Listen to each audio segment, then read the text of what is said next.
I look at everything that you have to say on Twitter and Facebook. I really follow my people. And some people think that all I did was cook with liquid nitrogen.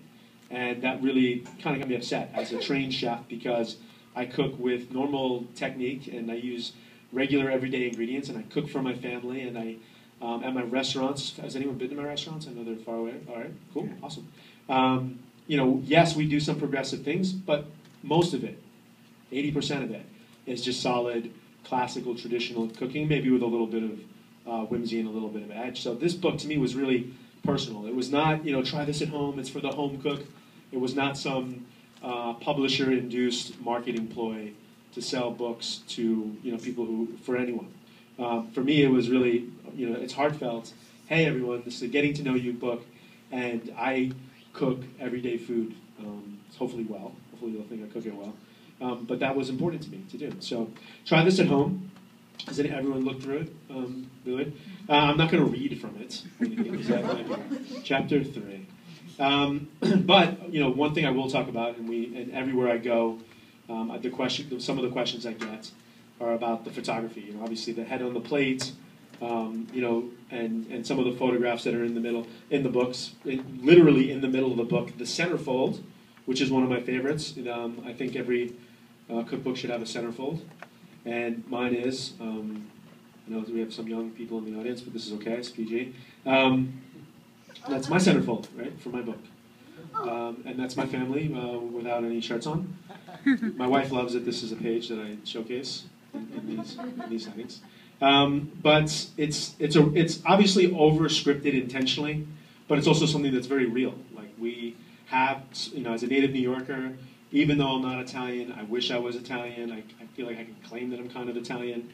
On Sundays we eat pasta and red sauce, and my little girl, Riley, who's 4 now, she's 3 in the photo, would make a big mess. So we all know that laundry is expensive, and eventually we're like, oh, just kind of, it's a summer day, just kind of take your shirt off.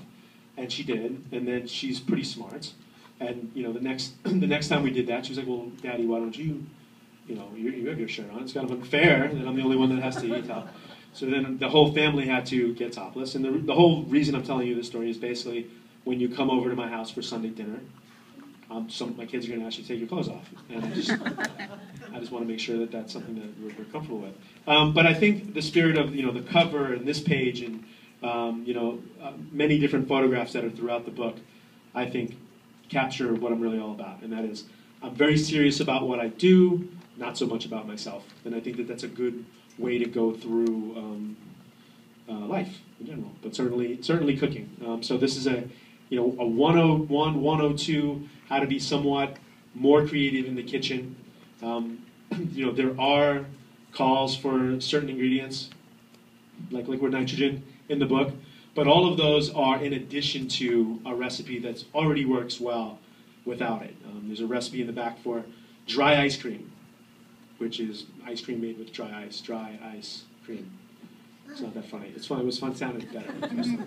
And of course, if you just have a standard ice cream machine, you don't need dry ice to make the ice cream. But if you want to take that route, if you want to blow your guests away, if you want to do something that's really fun, if you want to throw, quite honestly, a science lesson into the mix while you're cooking for your kids, then there's some recipes in here that let you do that.